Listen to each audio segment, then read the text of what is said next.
Buenos días. Buenos días, no, buenas tardes. Buenas tardes ya.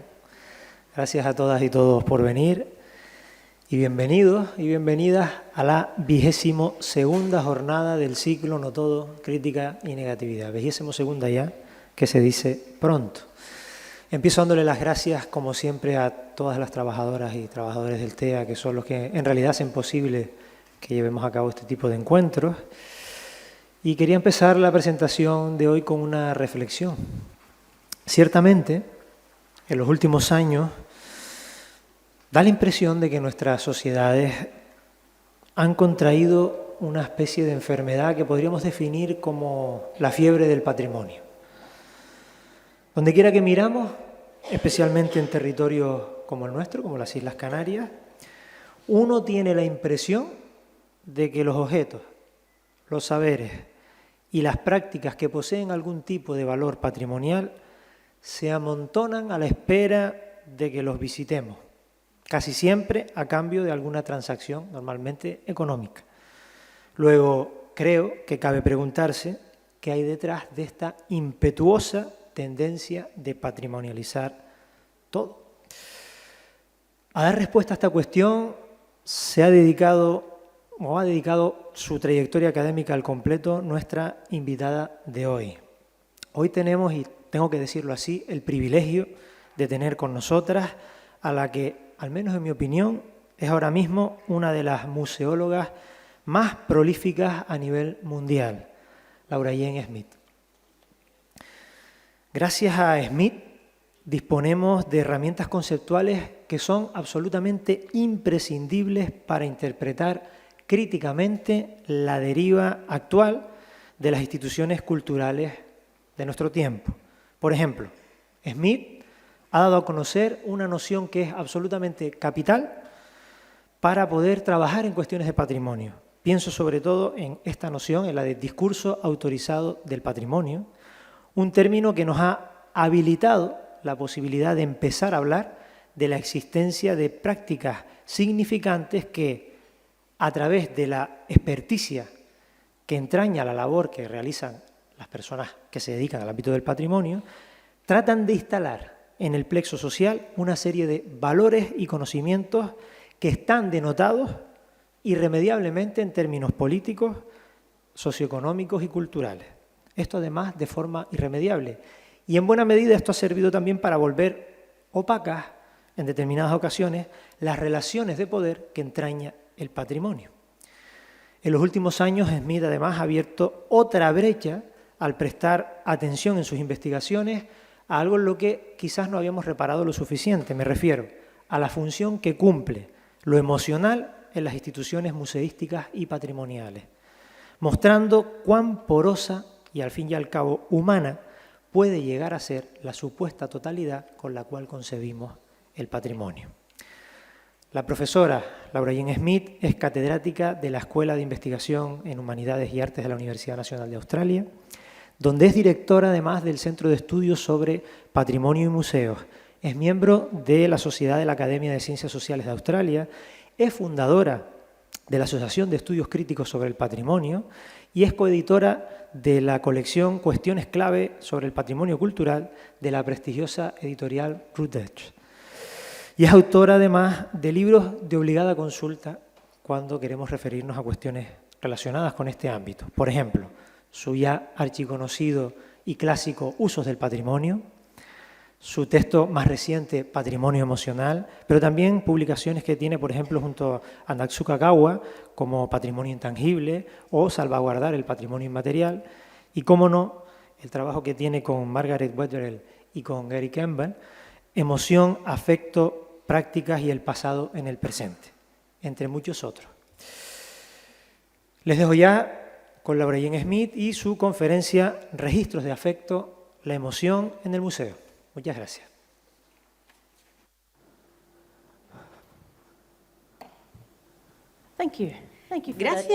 Gracias por la introducción. Muchas gracias a todos por asistir, gracias por la invitación para estar aquí y aprecio muchísimo que el museo nos haya permitido el estar aquí, así que gracias a todos. Yo trabajo, como se dijo anteriormente, en la Universidad Nacional de Australia en Canberra y la universidad, y yo tenemos que agradecer a la universidad que ocupe unas tierras que eran de los pueblos indígenas y que nos han dejado y realmente no tienen la soberanía sobre estas tierras. Es decir, estoy agradeciendo y presentando mis respetos a estos pueblos indígenas. Y es algo que hacemos en Australia y volveré a tratar este tema, algo de agradecer y presentar mis respetos a los pueblos indígenas y su soberanía al final de la charla, porque me gustaría resaltar que no hay reconocimiento sin que haya una redistribución. Así que esta investigación que he llevado a cabo durante muchos años hasta la fecha básicamente nos pregunta ¿por qué vamos a los museos? Y la asunción general en la museología y estudios de patrimonio es que la gente va a aprender o que van por cuestiones turísticas para pasar un día fuera. Y en esas asunciones el visitante es como alguien que tiene una función relativamente pasiva, sino como si fuera una especie de embarcación vacía que hay que llenar con experiencias, el conocimiento que se ofrece en el museo o el lugar patrimonial en cuestión, y trabajar con los museólogos y los profesionales de los museos. En el caso de muchos de ustedes, y estoy segura de que hay muchos profesionales entre el público de hoy, han dicho, bueno, sabemos que realmente no se llevan mucho los mensajes con los que trabajamos con tanta intensidad para intentar convencerlos de que vengan a las exposiciones. Algunos se llevan algo, pero la mayoría de ellos no. Eso es interesante. Entonces, ¿por qué la gente va entonces a los museos? ¿Qué están haciendo? Y no tal como lo manifiestan los curadores, es decir, llevar los mensajes que han trabajado con tanto esmero. Así que mi argumento general en esta investigación es que los visitantes que han decidido ir a visitar determinados lugares y no otros están invirtiendo emocionalmente en el significado que tiene emocionalmente ese lugar de patrimonio. Y me gustaría recorrer ese comité y por qué lo argumento como que es la esencia de lo que es la visita del patrimonio, si los llamamos a los visitantes tan turistas o decimos que están movidos por la emoción. Y esto es algo esencial respecto a lo que hace la gente en este tipo de espacios. Y además me gustaría argumentar que hay muchas emociones que están implicadas en muchas visitas, influyen y la gente está influenciada por hacer performances en lo que se comprometen los visitantes cuando visitan estos lugares patrimoniales. Y voy a explicarlo más adelante. Y utilizo además lo que son los registros afectivos para intentar ayudar a identificar los diferentes registros emocionales que los visitantes utilizan de manera consciente o inconscientemente para enmarcar y dar significado a sus visitas. Así que mi premisa se centra en el visitante y no en las prácticas de mantenimiento, o ya sé que la influencia o falta de influencia de este tipo de prácticas no está fuera de lo que es el análisis que voy a abordar en el día de hoy, pero en general estoy argumentando que los visitantes son como asocios de las instituciones. Digamos que son aquellos socios en el sentido de que construyen el significado cultural y político que tienen y que se generan según la gente visita los museos y lugares patrimoniales.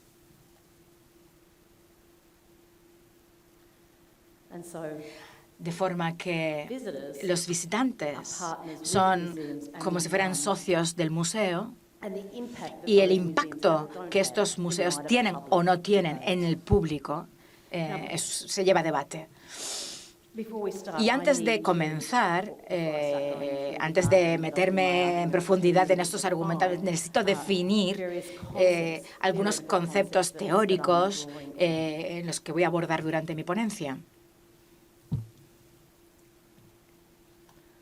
En primer lugar, bueno, lo más importante, defino lo que es el patrimonio. Es decir, tengo que ponerme las gafas que si no, no lo veo. Pero bueno,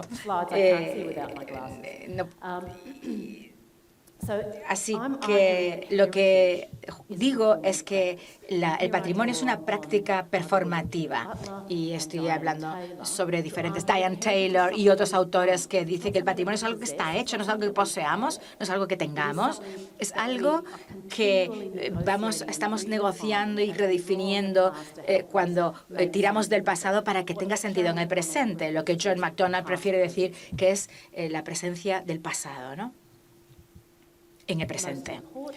Lo más importante es que el patrimonio tiene que ver con navegar por el cambio cultural y social, y además nos ayudas a mediar y entender lo que son los problemas sociales y políticos que nos encontramos en el día de hoy.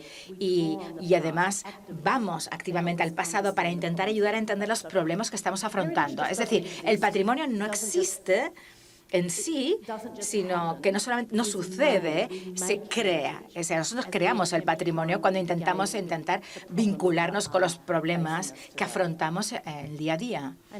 Y de la misma forma, la gente elige comprometerse o tener un vínculo afectivo, o los visitantes o turistas, con determinados espacios patrimoniales o museos, como voy a justificar, para ayudarlos a mediar su sentido de identidad en el presente, las implicaciones que esto tiene para lo que son el debate político y social actual o contemporáneo. Por tanto, el sentido común que aplico cuando hablo del patrimonio, cuando estoy hablando sobre lo que es de identidad individual o comunes, hablando sobre un lugar, son tremendamente importantes, y estos significados están reelaborándose constantemente, se están negociando en función de las necesidades del presente. Y esta definición de Counter, eso lo que es lo que yo llamo el discurso autorizado sobre el patrimonio, es una comprensión específica predominante internacionalmente de lo que es el patrimonio, que está hibridada en todos los tratados, convenciones, incluso en la UNESCO, y define el patrimonio como algo que sucedió por aquel entonces de carácter material, en gran parte, aunque hay muchas patrimonio también intangible, ¿no?, que es bueno, que es fantástico, es grandioso, donde los profesionales del patrimonio tenemos que conservarlo tal como lo hemos encontrado, y debemos intentar acompañar el significado de este patrimonio, que el que tenga, hasta el presente.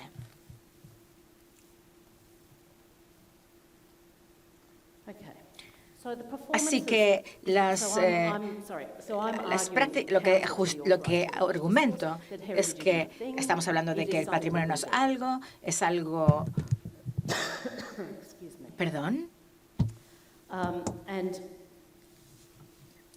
Y este tipo de prácticas de generar patrimonio pueden girar en torno a cuestiones que hacemos como profesionales, es seleccionar o listando unas colecciones o gestionar una exposición sobre lo que son artefactos, espacios, lugares, elementos tangibles. Se puede referir a historias y memorias que individualmente o de forma colectiva pasamos de una generación a otra. Se puede tener que ver con la gente, cómo utiliza el valor de esas colecciones para poner en valor su historia y su cultura. Es decir, que esto lo que estoy diciendo es que digamos que todo el patrimonio sería intangible. Y a la hora de hacer una teoría sobre las prácticas y la práctica patrimonial, hay que ver el espacio, cuáles son las consecuencias políticas de lo que es el patrimonio y las consecuencias que tiene en el presente y para el presente al desarrollar lo que son las agendas y aspiraciones de cara al futuro. Y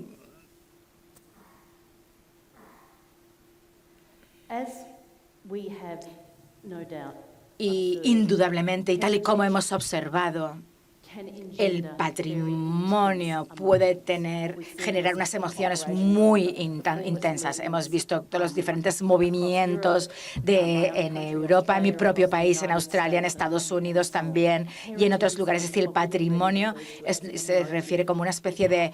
tiene algo emocional, genera determinadas emociones que pueden ser agonistas, que en este caso intenciones de un movimiento del que habla Moove, por ejemplo, pero además puede engendrar también determinadas emociones más tranquilas, sentimientos de pertenencia.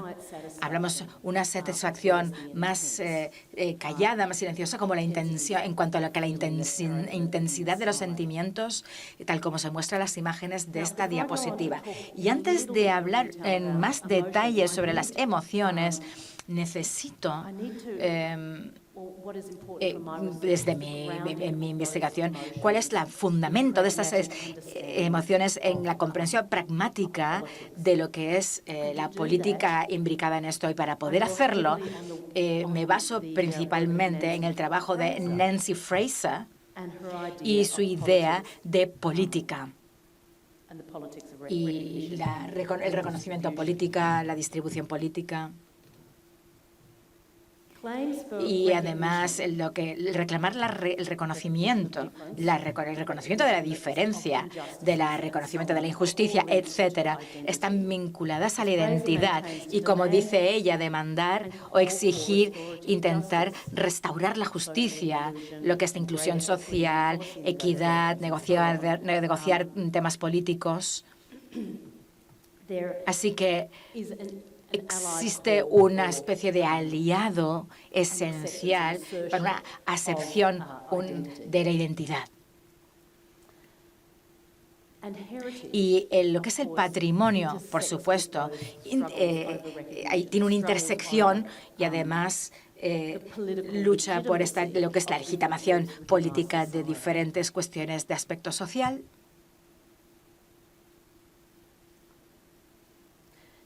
Así que el reconocimiento, como dice Fraser, es una lucha continua sobre la redistribución de los recursos, como lo que es la parte financiera, lo que es educación, casa, etcétera, que además tiene y juega un papel con lo que son la identidad y la ubicación histórica y de contexto de justicia o injusticia y de privilegios en lo que al patrimonio se refiere.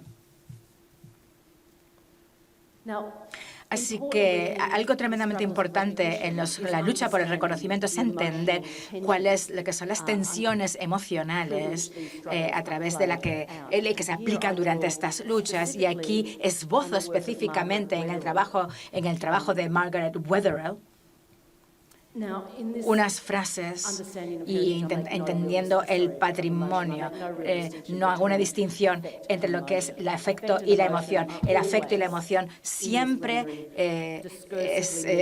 están mediados en el discurso y además tienen un contexto social entendido, digamos, ¿no? Es decir, la emoción se identifica como parte de los procesos cognitivos, la manera en que pensamos, los juicios que hacemos, las posiciones que adoptamos en la sociedad, son cuestiones que mediamos a través de lo que Margaret Wetherell dice como lo que es las prácticas afectivas. Y las emociones juegan un papel importante en lo que es verificar lo que son aquellas verificación de la memoria, el significado de ese pasado de cara al presente. Entonces, para utilizar un término de Eric Morton, esas memorias que evocamos, si generan algún tipo de emoción, autenticidad emocional o realidad emocional, y esas emociones nos ayudan a reafirmar la legitimidad de esas memorias evocadas y la legitimidad de lo que son las narrativas históricas en las que se ubican esas memorias o en las que se utilizan, se suelen afirmar este tipo de memorias.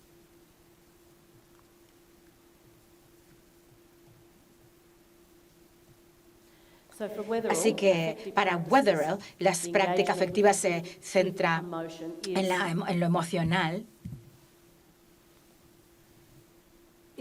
y además es algo que siempre es emocional, es algo que está políticamente, socialmente entendido y imbricado y se negocia de manera constante y además con frecuencia lo hacemos a la manera en que las emociones en sí se gestionan. Es decir, las emociones, como dije anteriormente, juegan un papel importante a la hora de recordar o olvidar, nos afectan la manera en que pensamos, los juicios sociales que emitimos, pero además tienen que ver mucho con los sentimientos y con las reglas de sentimiento.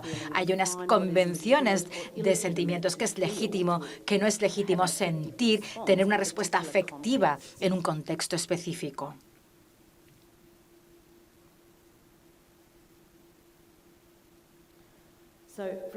Así que, por ejemplo, la imagen que vemos ahora mismo tiene que ver con lo que es el monumento memorial a la guerra y hay una serie de repertorios de sentimientos o reglas de sentimiento que determinan la forma en que los visitantes australianos se vinculan a este espacio. Es la idea de reverencia, la idea de reflexión.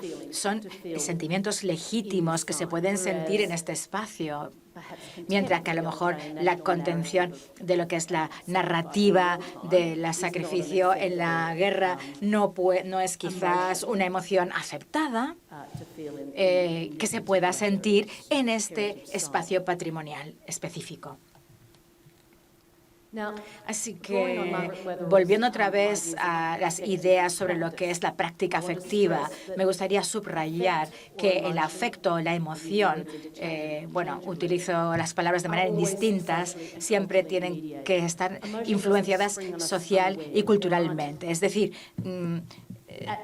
no son atmósferas que de pronto nos sobrevienen y que nos hacen sentir de una forma determinada.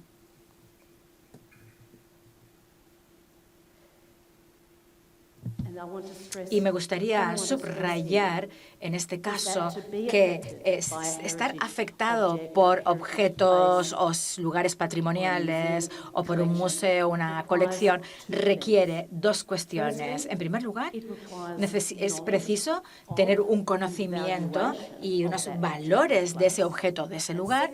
En segundo lugar, es importante que te importe en aquello que te vas a llevar, ¿no?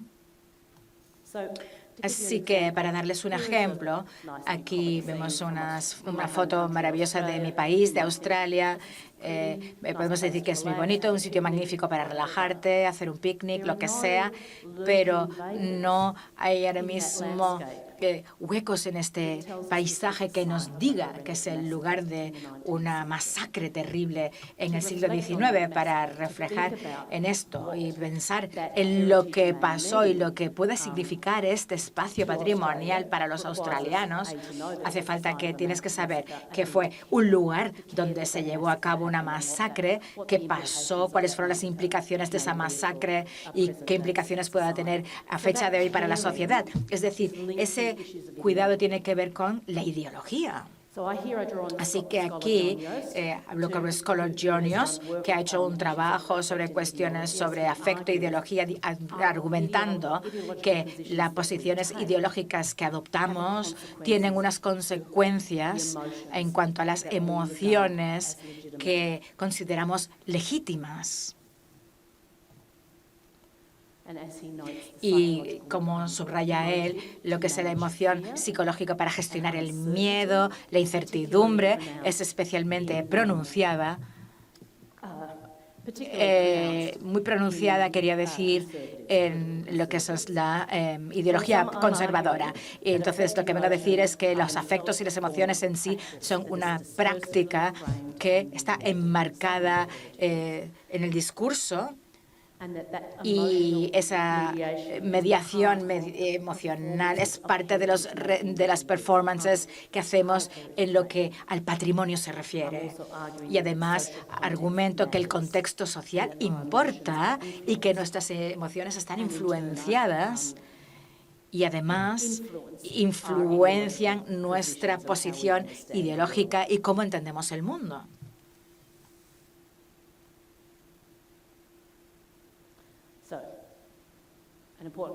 Y un concepto importante que utilizo son la práctica afectiva, de la que ya hablé anteriormente, y además lo que es el registro afectivo o de participación desde lo que es además saco la idea de lo que son la parte afectiva reconociendo o de participación. Veo las diferentes emociones que desencadenan diferentes cuestiones y necesito entender cuáles son las intensidades que esas emociones se expresan. ¿Con qué intensidad se expresan? La intensidad, el valor de esas emociones, además, juegan un papel importante en lo que es la participación y el compromiso que tiene la gente en lo que son los espacios patrimoniales. Dadas estas ideas sobre lo que es el patrimonio de las emociones de las que ya he hablado, ¿qué pasa si algún tipo de prácticas performativas con las que la gente se vincula cuando van a distintos lugares patrimoniales y que son los repertorios emocionales, si promulgan algo y cuáles son sus consecuencias y cuáles son las emociones? He estado trabajando mucho en esta investigación durante bastante tiempo, hasta la fecha, y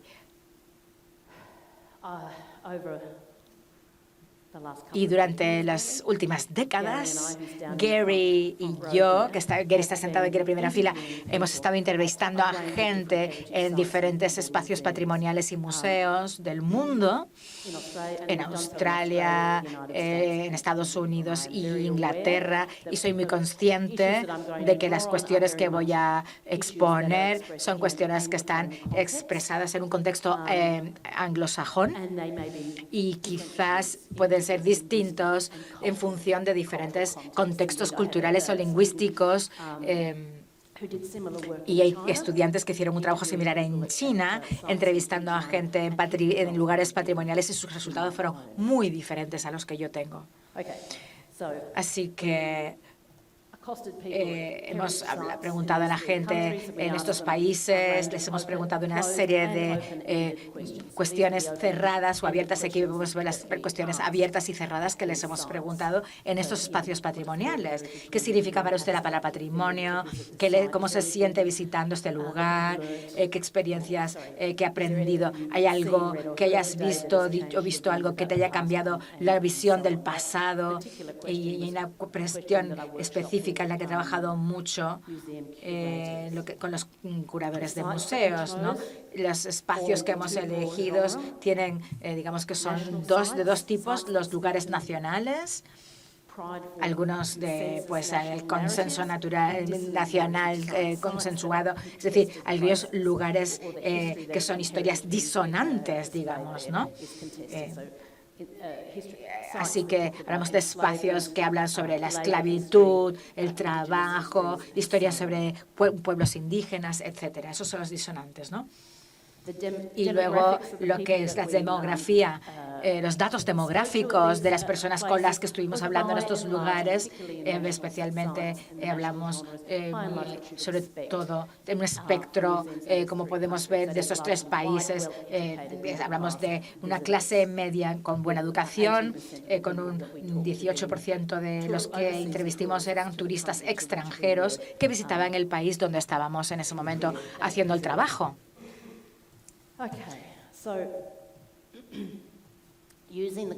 Entonces, al utilizar el concepto de registros afectivos, Gary y yo estuvimos haciendo las entrevistas, registrando las respuestas que la gente nos daba a las preguntas formuladas, mostradas anteriormente, y vimos en función de lo que la gente decía, las respuestas que obteníamos, pero además en función de sus registros afectivos y la intensidad emocional.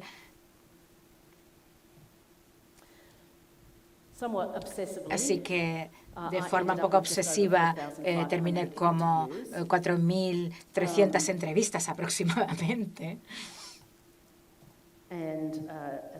O 4.500 creo que fue lo que dijo. Y viendo lo que es el registros afectivos, les voy a dar un ejemplo del impacto que tiene en el código de lo que estamos realizando, ¿no? Entonces, en este caso, aquí vemos un extracto de una entrevista que realicé en la institución de Smithsonian y los dos visitantes estaban viendo una exposición sobre lo que sucedió en 1820 en la Casa Blanca, en la historia de lo que es la bandera americana, y les pregunté, esta exposición se hizo lo que es el significado de la América contemporánea, y la hija decía, ay, sí, creo que sí. ¿Una exposición se hace significado para la América contemporánea? Y ella dijo, creo que sí.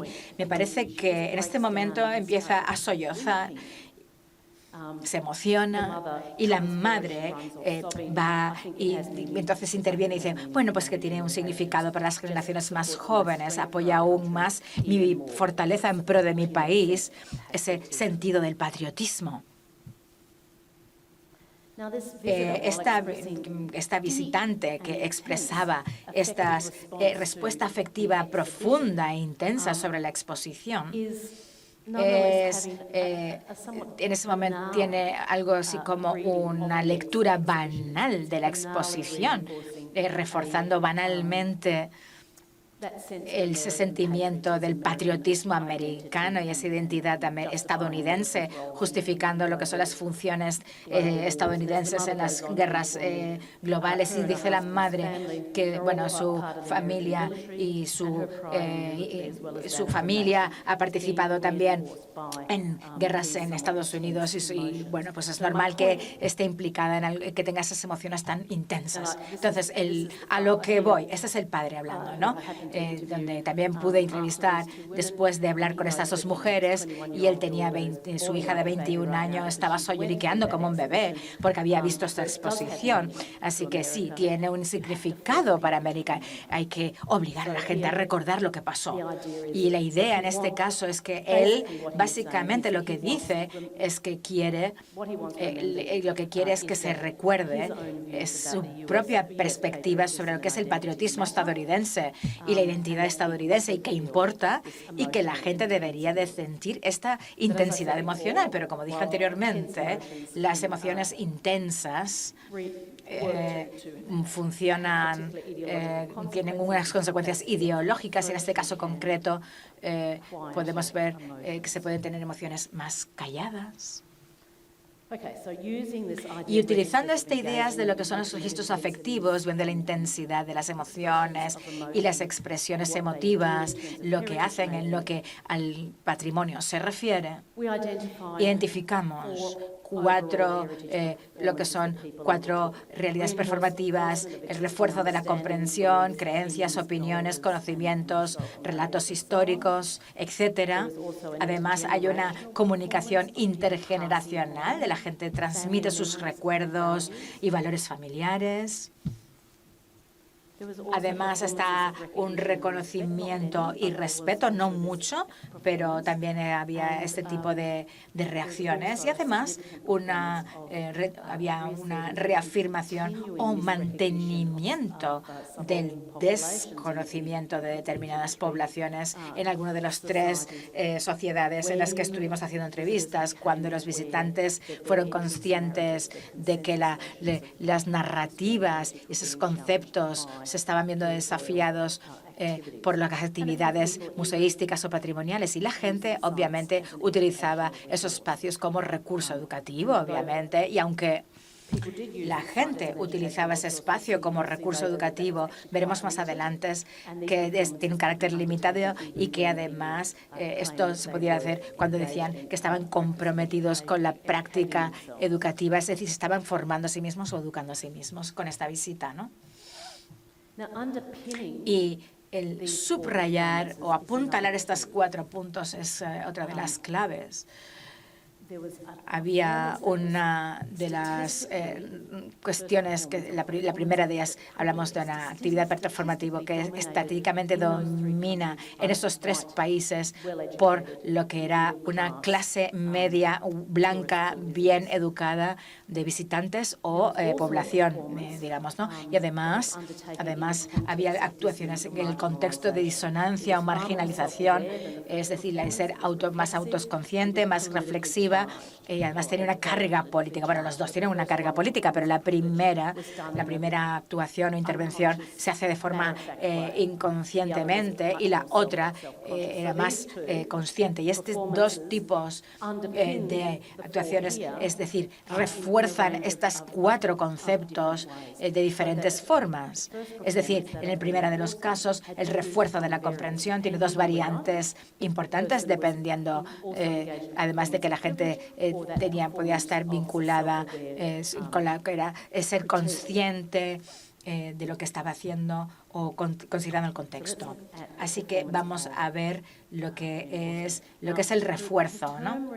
El término refuerzo no se suele utilizar tanto en este tipo de entrevistas, pero surgió una y otra vez en las respuestas que daba la gente. Si les preguntaba, ¿hay algo que haya cambiado tu perspectiva? No, refuerza lo que ya sabía. O cuando le decía, ¿qué significado tiene este lugar para América, para Australia? Bueno, no, refuerza que necesitamos ser patrióticos o lo que fuera, ¿no? Es decir, lo que la gente viene a decir es que pues la visita ha reforzado y confirma lo que ya sé y creo.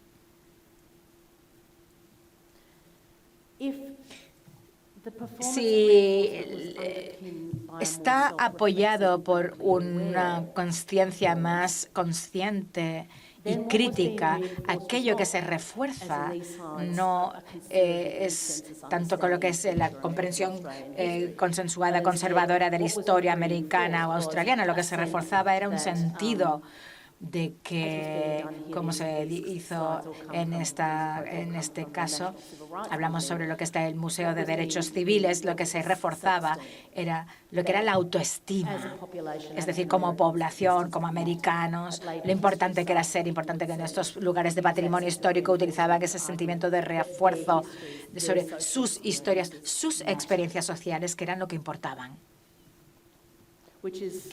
Que es algo de caso a la educación en lo que es el campo museístico. Lo que vengo a decir es que el refuerzo es lo que se hace, el refuerzo de esos mensajes pueden llegar a ser problemáticos porque tenemos que ver cómo vamos a comprometernos con las emociones de los visitantes para intentar cambiarla. Bueno, volveremos a hablar de estos temas, pero en lo que al refuerzo se refiere, el sentimiento que tiene de autoestima y la legitimidad de sus experiencias sociales y sus experiencias de la injusticia social, y es algo, una función importante que cumplen los museos y los espacios patrimoniales. Y volviendo otra vez a lo que son la parte performativa de del patrimonio.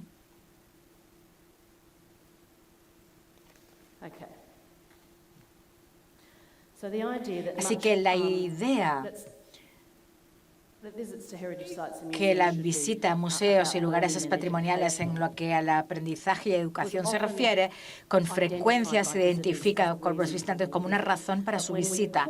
Pero cuando empujamos un poquito más allá y les pedimos que expliquen los valores educativos del lugar que están visitando, hablan sobre todo sobre la importancia de los valores educativos de los patrimonios para sus hijos o para los niños en general, o para aquellas personas que que les gustaría poder invitar, o la importancia que puede tener para quien habla, pues como el padre. Deberíamos de decirle a la gente que tiene que recordar, ¿no? O que la gente tenga ese sentimiento de la importancia que tiene este lugar para lo que es la población americana y que piensa al respecto. Es la manera en que la gente se manifestaba hablando sobre la educación y para que la gente recuerde aquellas cuestiones que son importantes para los visitantes y que son importantes de contar a los, como mínimo a los niños, ¿no?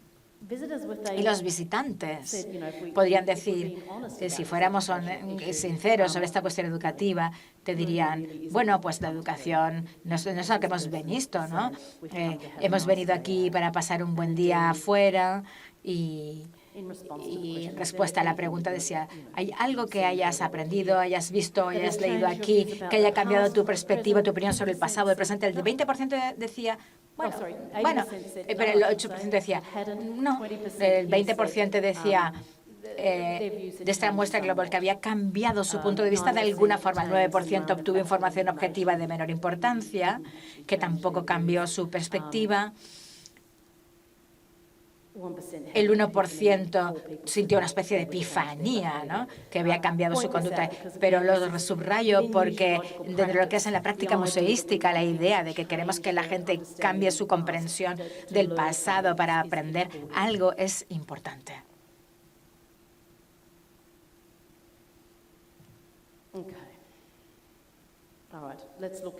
Vamos a echar un vistazo ahora en detalle a lo que la gente decía, y me gustaría captar su atención a una cuestión específica que resalta el abanico de reacciones de la gente. Esta entrevista se hizo en el Museo Nacional de Derechos Civiles en Memphis, en Tennessee.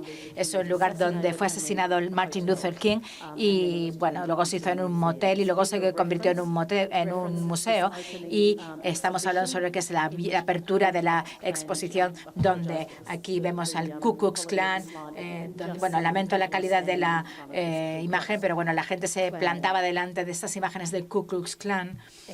Y esta exposición hablaba de este grupo, y ahí hablamos de una mujer que estaba visitando este lugar con un hijo de 12 años, además estaba trabajando para un sindicato y además se describe como afroamericana, y dice, bueno, es tremenda, es importante la historia, es decir, es algo que me centra, y ser madre o padre de niños pequeños me centra, es decir, me centra y me hace pensar en estas cuestiones, ¿no?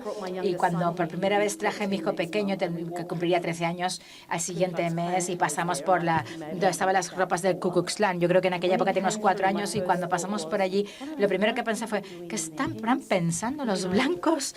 Porque saben lo que nos hicieron a la comunidad negra, ¿no? Y honestamente, y dije, y no miraba a mi alrededor porque estaba asombrada. Y entonces cuando mi hijo se dio un poco sorprendida de que fueran blancos a ver esa exposición, y luego se para delante de la ropa del Ku Klux Klan y me dice, mamá, ¿de quiénes son estos pijamas?, me dice mi niño. Y la gente se volvió y me miró. Y yo me quedé, me dije, no, mi hijo, esto no es un pijama. Te contaré más adelante lo que son. Todos los blancos estaban esperando a ver cuál era mi respuesta, ¿no?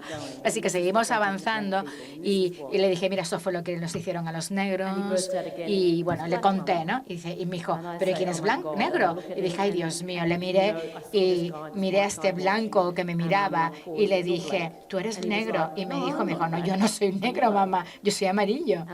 Y le dije, vale. Y luego recordé lo que mi pastor me dijo en su día, no sabes que eres pobre hasta que alguien te dice que eres pobre, no sabes que eres negro hasta que alguien te dice que eres negro.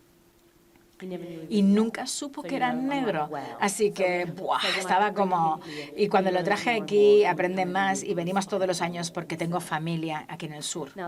Y la mujer está tocando una serie de cuestiones, no solamente de raza, sino de la gente que está interventada. Es decir, está utilizando el museo para conmemorar y recordar su propia experiencia sobre los derechos, sobre el Museo de Derechos Civiles, pero su experiencia sobre lo que son el movimiento de derechos civiles. Y con esta memoria, además, refuerza todo lo que son sus valores políticos y sociales. Es decir, hablamos sobre un sindicato progresista, y esta es una forma de la que es la afirmación consciente de lo que hablaba anteriormente, un refuerzo positivo, y era especialmente fuerte en lo que son los movimientos laborales y de derechos civiles, y parece que representa lo que es la narrativa nacional, y lo que se recuerda a veces no es personal, pero a lo mejor se mantiene como vimos anteriormente en la exposición de la bandera. Tiene una serie de compromisos emocionales sobre lo que significa la nación y la ciudadanía. Y estas narrativas con frecuencia se mantienen y se refuerzan, son nacionalistas y normalmente refuerzan no solamente el mensaje del museo patrimonial, que pueden desestabilizar o cambiar estas narrativas, pero volviendo otra vez a la persona que habla, es ella y su hijo, es la cuarta visita que hacen al museo y está utilizando esta visita y otra para poder pasar los valores y la historia familiar a su hijo. La forma en que se usan los museos como lugares de socialización creo que es una cuestión muy interesante. Los museos y lugares patrimoniales se utilizan como herramientas patrimoniales para pasar la familia, valores y recuerdos familiares, con lo cual la gente con frecuencia en esta segunda reacción y comunicación, y tal como hacía esta mujer, pasaba información a un niño que estaba presente en esa exposición, o también pudiera ser adulto, pero bueno, hablamos de uno que en ese momento tenía 12 años, pero también pueden utilizar estos espacios para lo que Colin se refiere como lugares de conversación intergeneracional, o conversaciones imaginadas. Además, hay un tipo de afirmaciones de autoestima dentro de la familia, o hacer reflexiones calladas sobre lo que tiene que ver con los valores y identidades familiares. Y además había una mujer, una japonesa, hablando sobre la historia, hablando sobre el Museo de Historia Nacional japonesa en Los Ángeles, y ella estaba allí porque, bueno, iba a ser abuela de unos gemelos y ella era judía, su hijo se había casado con una mujer japonesa y ella estaba pensando en lo que iba a significar esto para estos niños, el tener miembros de las dos partes de la familia que han estado además en campos de concentración tan distintos. Además, hay una cuestión muy importante y significativa de aquello que la gente transmite en el trabajo, como vimos en el caso de Memphis, ¿no? Y en algunos casos, lo que es la visita y dónde haces la visita es lo que los padres le cuentan a lo mejor a sus hijos. Por ejemplo, visitantes de clase media en la casa presidencial y todo ese tipo de esos tres países mencionados anteriormente, es algo que los padres enseñarán a sus hijos, como diciéndoles explícitamente en el caso del Reino Unido, dirían, esto es algo que la clase media suele hacer.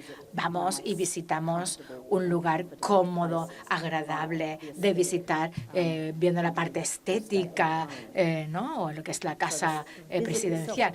Es decir, que la visita también es una afirmación de pertenencia a un grupo étnico o clase. Es decir, que hacen un tipo de afirmación, yo soy de la clase media porque voy a este tipo de espacios, ¿no? De la misma forma, se puede utilizar este grupo como aquella persona que iba a Memphis para identificarse con su cultura y su historia de cara a su familia. Así que, volviendo a esa entrevistada, y tal como subrayé, decía su incomodidad de que hubiera visitantes blancos, ¿no? Y en algunos tipos de espacios patrimoniales o museos a veces hay una especie de iteración de que a la gente le gusta visitar los lugares donde puedan ver a gente como sí misma, es decir, verse reflejados no en la exposición, sino en lo que al resto de visitantes se refiere, ¿no? Anglo-australianos les gusta visitar lugares que, por ejemplo, hagan referencia a lo que es la esencia de la identidad blanca o anglosajona, ¿no? Donde verás a gente que a lo mejor puedes seguir, a lo mejor que se sienten cómodos. Y los motivos por los que en esta mujer en el Museo de Derechos Humanos subraya la presencia de gente distinta a ella es más complejo que eso de aquellos lugares, que es aquella afirmación de quiero ir a lugares donde me sienta cómoda, ¿no? Y está vinculada a la cuestión de la política del reconocimiento. Es decir, hay una serie de reacciones en los patrimonios que suceden en todo tipo de museos y lugares patrimoniales vinculado a su reconocimiento o reconocimiento erróneo o negociación de esas cuestiones políticas. Y algunos visitantes hablan explícitamente sobre su visita a un lugar patrimonial que a lo mejor no era de su contexto patrimonial, sino que y era un intento de reconocer un grupo, una comunidad que a lo mejor fue mostrado en esa exposición. Y otro tipo de visitantes muestran el respeto y veían dos caras de la visita como una reclamación del reconocimiento. Y a veces hay grupos hegemónicos de la visita que a lo mejor se vinculan en la identificación de sí mismos. A veces pasa como si fueran los herederos de privilegios, ¿no? Y aquí podemos ver lo que es el autorreconocimiento de ser un blanco o caucásico y que ha heredado una que es la historia de la injusticia ante los indígenas, digamos.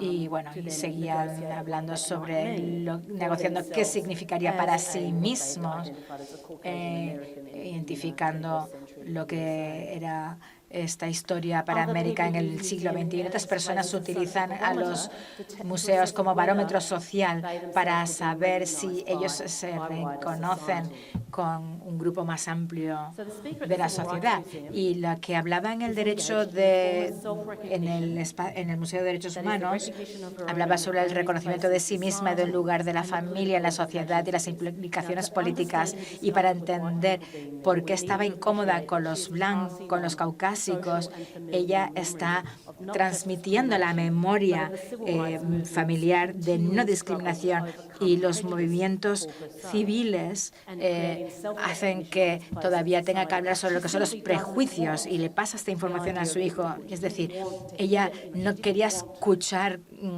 la idea, o sea, a la gente que estaba prestando la atención para ayudarla a construir una idea de identidad de su hijo para que se sintiera víctima, porque ella en la entrevista ya decía que el museo era algo importante a partir de la cual ella y su familia podían avanzar. Así que para ella, este museo, pese al hecho de que era un lugar inseguro por la presencia de visitantes blancos, ella, no obstante, dice, bueno, es un lugar inseguro por la presencia de caucásicos, pero no obstante intenta negociar la falta de seguridad, construyendo un sentido de identidad que era importante para ella y para su hijo, ¿no? Y se dice mucho en la bibliografía museística que, bueno, pues que a lo mejor el museo pueden ser lugares inseguros para ideas que producen inseguridad. Y, bueno, hablamos de si podía negociar esta confrontación de sentimientos en ese Museo de Derechos Civiles, ¿no? Y muchas personas que experimentan privilegio y cómo se comprometen o sienten el afecto cuando se dan cuenta de que esa narrativa nacionalista cómoda están reforzadas por las prácticas de los curadores de museos y espacios patrimoniales. Y a un nivel, y la gente lo hizo en una serie de diferentes formas, digamos, ¿no? En el primero de los casos, Hay tantas personas con las que hablamos que sencillamente no veía los aspectos de una exposición, o en este caso un espacio patrimonial, que contradecía su comprensión del pasado. Aquí podemos ver el espacio Montpellier. Hay una excavación sobre lo que eran los espacios de esclavitud. Y bueno, pensé que la gente podría hablar sobre los intentos de intentar poner sobre la mesa las cuestiones de la esclavitud, y la mayoría de la gente no lo hacía. Y le dije, bueno, ¿viste esta exposición sobre la esclavitud? Y normalmente la gente no sabía y estaban trabajando en esa excavación. Y bueno, y pues ha sucedido en muchísimos lugares que he ido a visitar, ¿no? En uno de los países, en el caso de Inglaterra, donde entrevisté a gente, había una exposición sobre esa casa de la esclavitud, y donde estábamos cuando hicimos la entrevista, y la gente decía, pues no, ¿de qué exposición me estás hablando sobre esclavitud?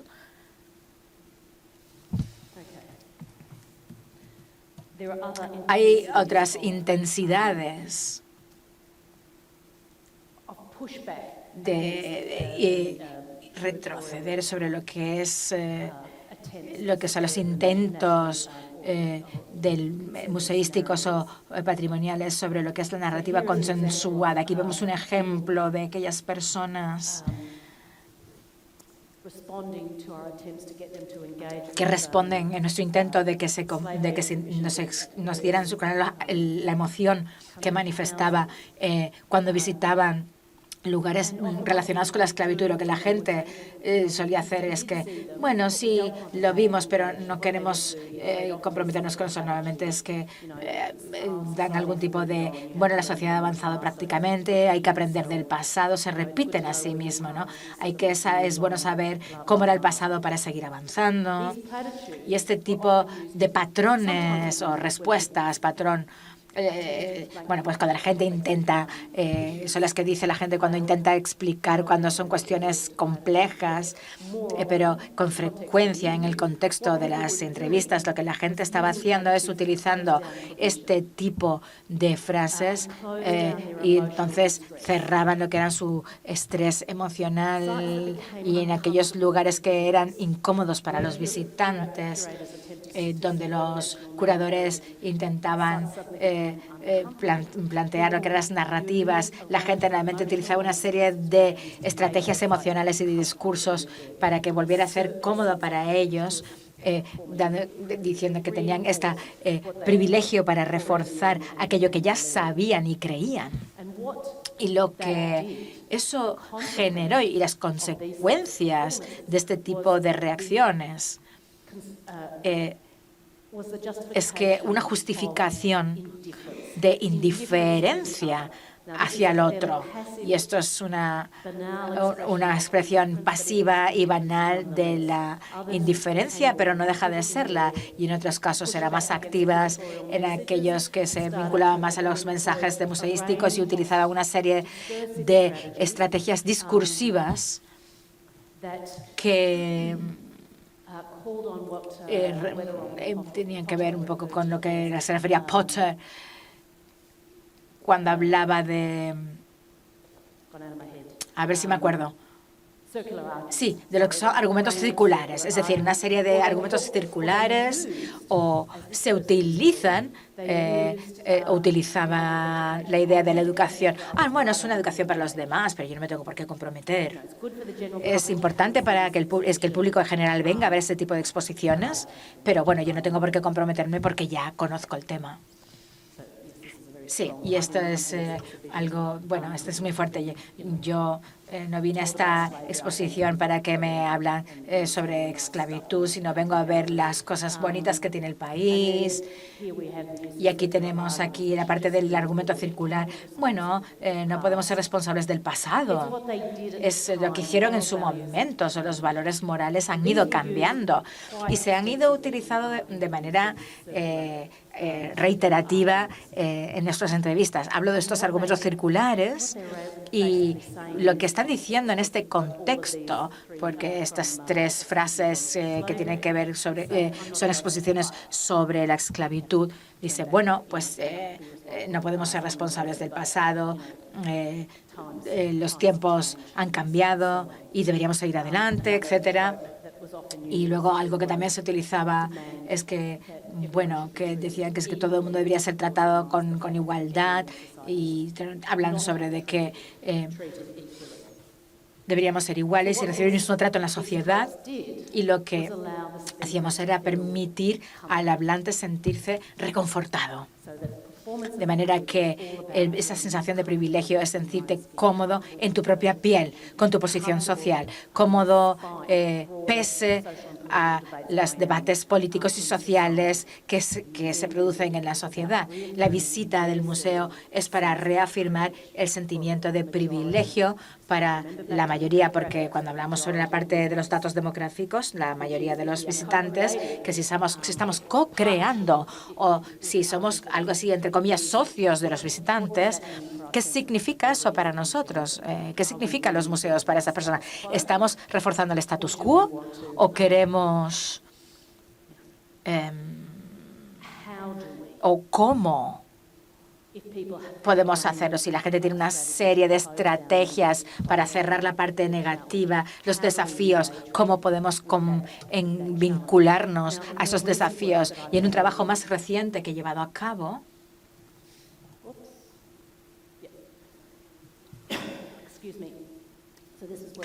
este es el trabajo que hice el año pasado. Aquí vemos un lugar que se llama Lac Mango. Hablamos de un espacio patrimonial en la parte sureste de Gales y es un espacio con una importancia importante. Hablamos sobre la ocupación en los años 40, 50 y bueno, actualmente estamos diciendo de que tiene 1.600 años de antigüedad como mínimo y que bueno, que hay que reconocer lo que son el patrimonio de los aborígenes y lo que intentan ver es cómo los lugares patrimoniales podrían funcionar para la reconciliación. En el caso de Australia es un tema muy gordo.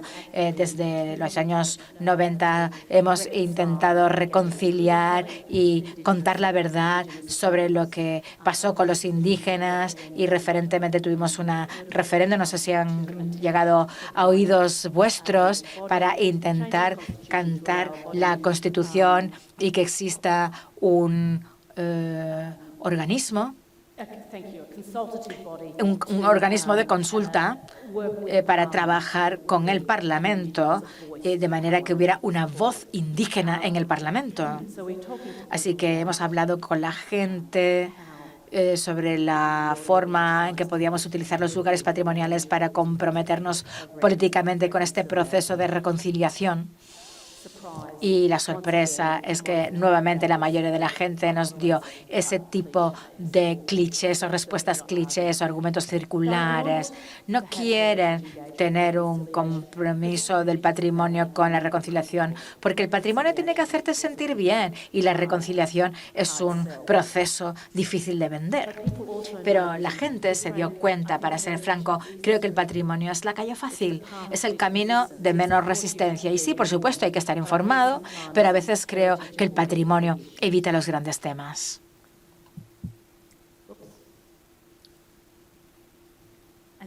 Y el presente, donde están los problemas y el patrimonio. Stop there in the past rather than ask the questions of what next.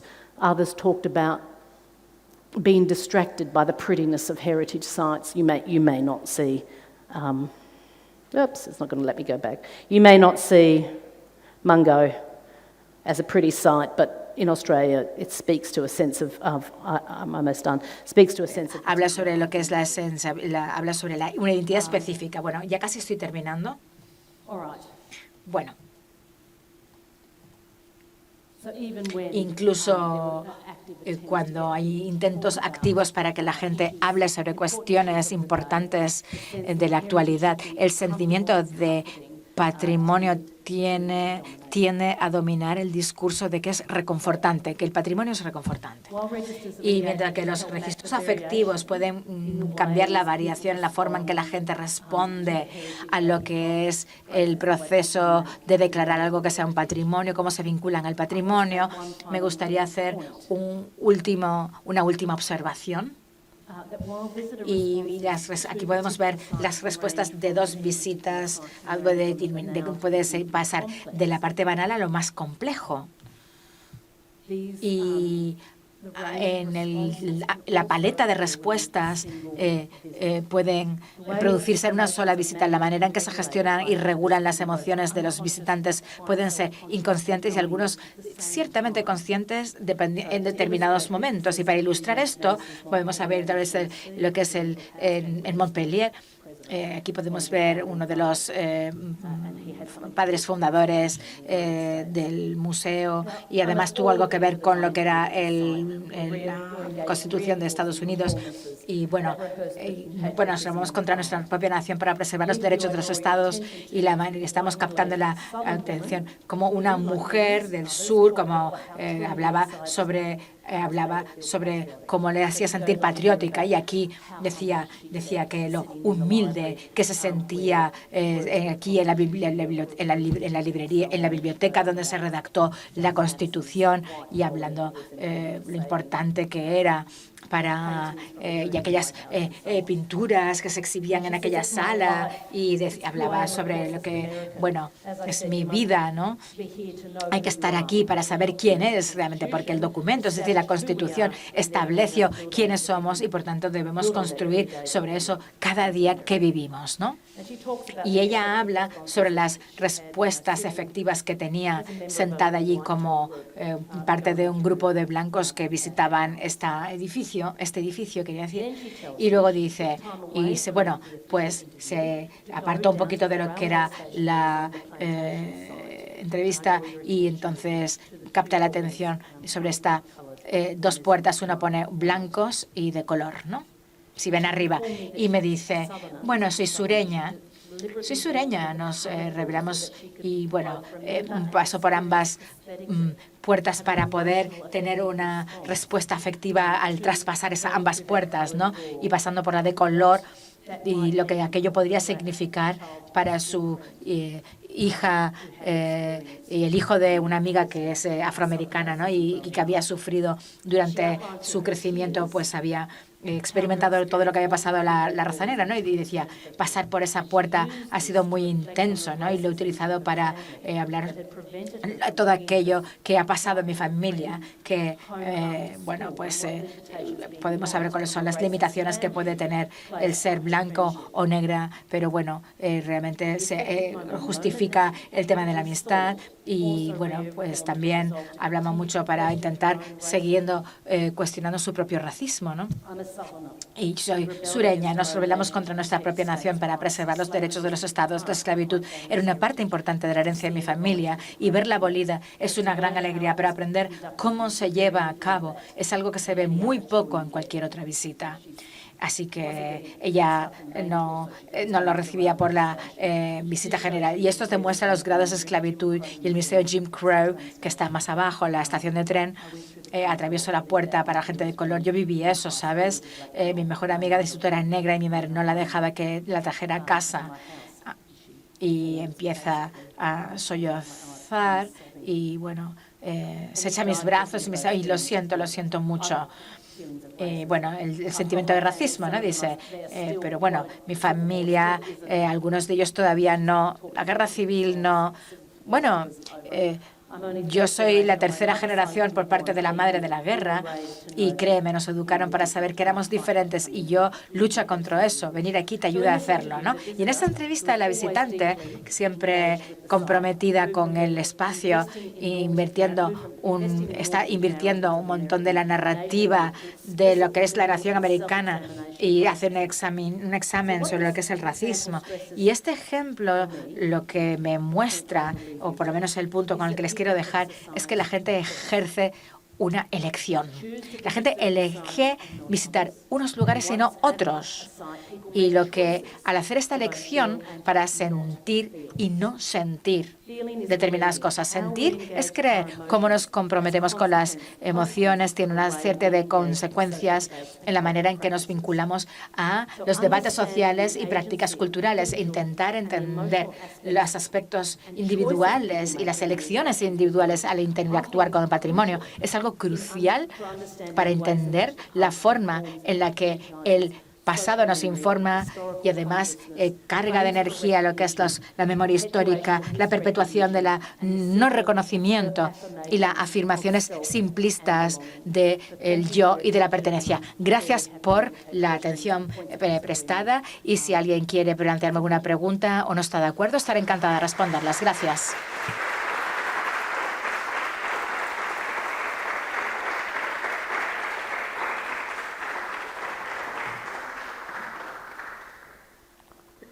Gracias, Laura Guillén. ¿Preguntas? ¿Por aquí? Yes, there was one here. Gracias. Usted ha hablado sobre una clase particular de museos y esto tiene muchas implicaciones políticas e ideológicas e incluso manipulativas para la opinión de las personas. Pero yo quiero preguntarle acerca de su opinión sobre los otros museos. ¿Qué clase de emociones va buscando las personas en un museo, por ejemplo, como este, como el TEA?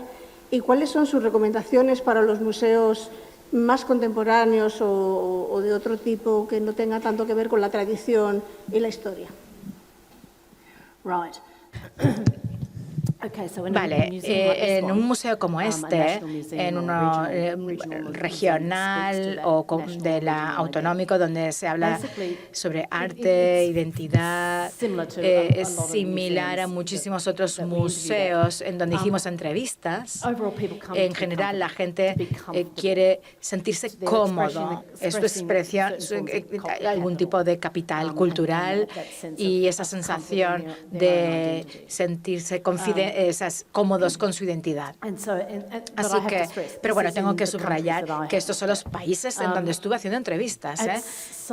Hay determinados lugares patrimoniales donde la historia es más personal, donde la historia está discutida pues, por aquellos que tienen que ver con la esclavitud, la inmigración, o, por ejemplo, en aquel de derechos civiles. Ahí la gente va normalmente para tener una sensación de refuerzo de aquellos que saben y conocen, pero en determinadas ocasiones se habla más desde el sentido común, tener más afirmaciones que importa para sí mismo y para su comunidad. Y para mí, básicamente has dado en una de las ejes importantes de esta investigación, ¿no? Un museo tradicional, pues normalmente suele ser el visitante suele ser blanco, clase media, bien educado y no suele ser consciente, pero van buscando lo que es el sentirse cómodo y no quieren enfrentarse a ese desafío en general, ¿vale? Pero en general no quieren enfrentarse a un desafío, mientras que la gente que visita algunos espacios patrimoniales que hablan sobre cuestiones disidentes, marginalizados, identidades, son más activos y están dispuestos a comprometerse con lo que son los desafíos de los curadores de esos espacios, ¿no? Espero haber respondido a la pregunta. Gracias. Hola, buenos días. Mi pregunta es en torno a la construcción del discurso que usted ha hecho, que yo percibo que está muy unido a la idea de Estado-Nación, ¿no? Es decir, son constructos museológicos que tienen al Estado-Nación como protagonista, ¿no? La figura en vínculo a la idea del museo, ¿no? No sé si es por una supeditación de los museos a los estados o a las administraciones, o si es una cuestión de criterio.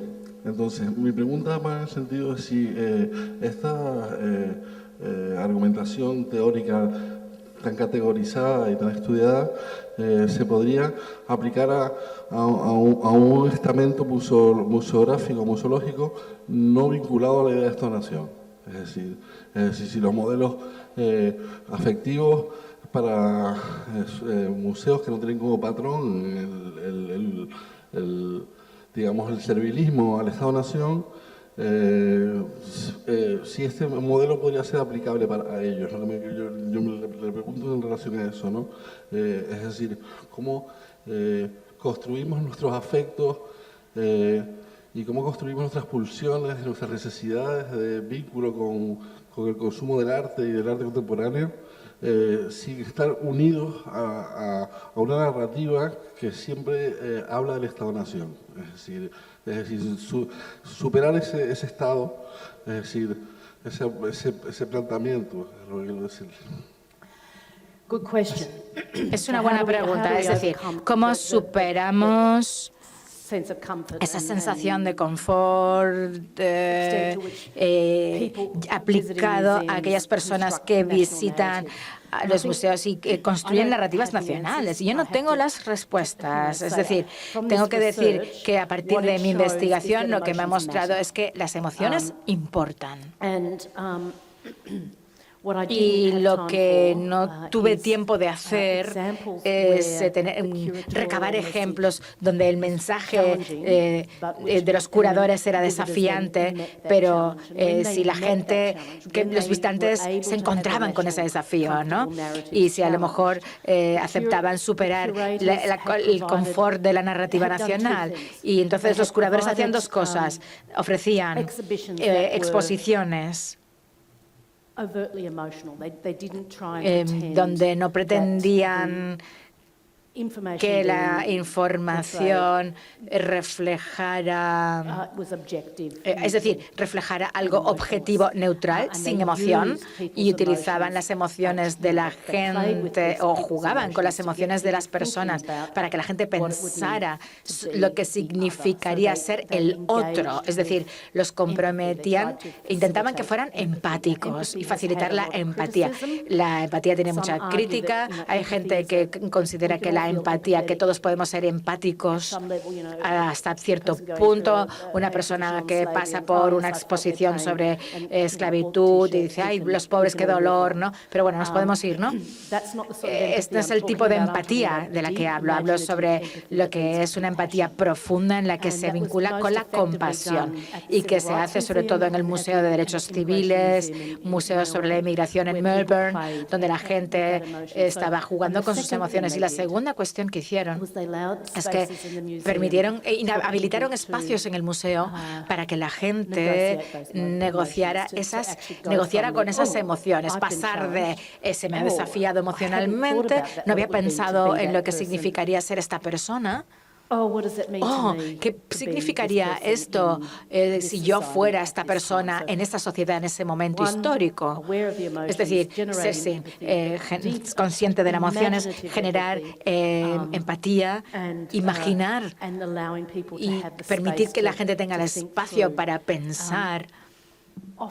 Y con frecuencia cuando estamos haciendo esto, la gente dice, la verdad que me encantó la entrevista porque me ayudó a pensar en esto. Y una exposición en uno de los museos en los que hice el trabajo utilizaron la exposición sobre la esclavitud en Londres, utilizaban material extraordinario para que la gente se sentara en el suelo y hablara sobre lo que significó esa experiencia, ¿no? Otra gente utilizaba cabinas donde la gente podía grabar y hablar sobre su lucha, pero esas tres cuestiones son importantes. Es decir, ¿trabajan 100% del tiempo con esto? No, obviamente no, pero en lo que la investigación que yo he hecho se refiere en esos museos que trabajan activamente con la emoción, no es manipulativo, es otra forma de interpretar, es comprometer a la gente. ¿Vale? Hay gente que habla, usted dijo que jugar con las emociones de la gente es manipulación, pero no. Si entendemos que la emoción es parte del proceso cognitivo que todos vivimos, es otro nivel para entender lo que es la caja de herramientas interpretativas que los profesionales de los museos y del patrimonio tienen para trabajar. ¿Más preguntas? ¿Are there any further? Gracias. Hola, muchas gracias. Yo quería hacerte una crítica quizá metodológica al trabajo que tú has planteado. Me ha sorprendido cuando has planteado el registro de afectos y todas las sensaciones y el afecto que las personas llevaban en el museo, que la indiferencia o el aburrimiento no formara parte de una gran parte de este registro, ¿no?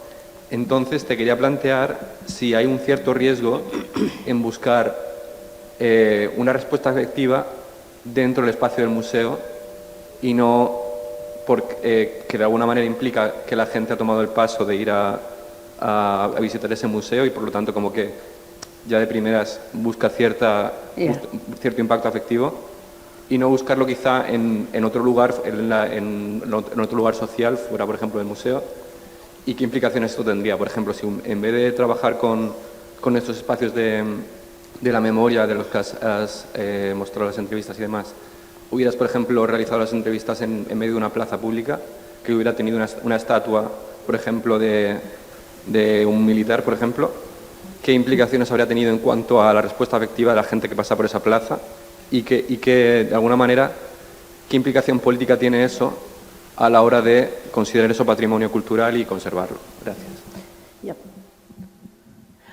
Okay, so Bueno, when cuando I was doing the estaba work haciendo on el trabajo interviewing at, entrevistando in Britain, a la gente en Gran Bretaña y las exposiciones the slave trade sobre that lo were que es el going up trato until y la 2007, esclava 2007. hasta, bueno, eso lo hice en el año 2007, ¿vale? So we did Así all que these hicimos interviews todas in estas the entrevistas museum. en And los then we museos y luego thought, precisely pensamos, as you said, precisamente como tú decías, ¿no?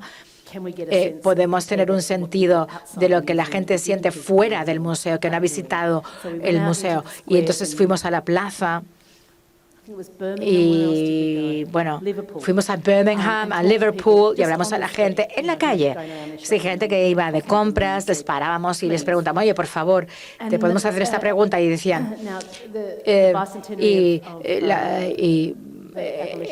hablando sobre la evolución de lo que es la esclavitud en Gran Bretaña, que eso era un tema bastante candente en aquel momento, y lo que hallamos es que la gente, los transeúntes, estuvieran o no identificados como visitantes de museos per se, si les importaba, porque hay gente que no le importaban los museos, ¿no? Pero podían tener eran más emocionales, de formas positivas, queriendo pensar en lo que esto significaría, más que la gente que estaba en el museo. Es decir, lo que el museo estaba haciendo o permitiendo que la gente hiciera fue cerrar o atenuar su respuesta emocional, ¿no? Y también vimos esto en las 4.500 entrevistas que hicimos, es decir, hicimos muchas tabulaciones.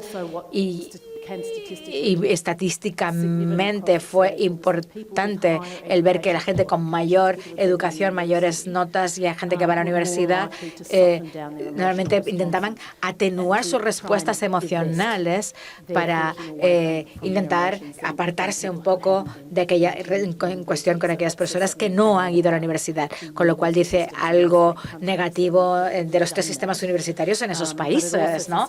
Pero también dice algo interesante sobre cómo estamos utilizando esos museos y lo que los museos están utilizando en su compromiso registro afectivo en este tipo de historia, en la historia de esos países. Gracias por las preguntas. Muy bien, ¿más preguntas? Pues bueno, pues si no hay más preguntas, dejamos descansar a la ponente. Muchísimas gracias, Laura Guillén. Thank you very much. Muchas gracias. Thank you for your questions. Gracias por las preguntas formuladas. Y gracias a todas y todos por venir.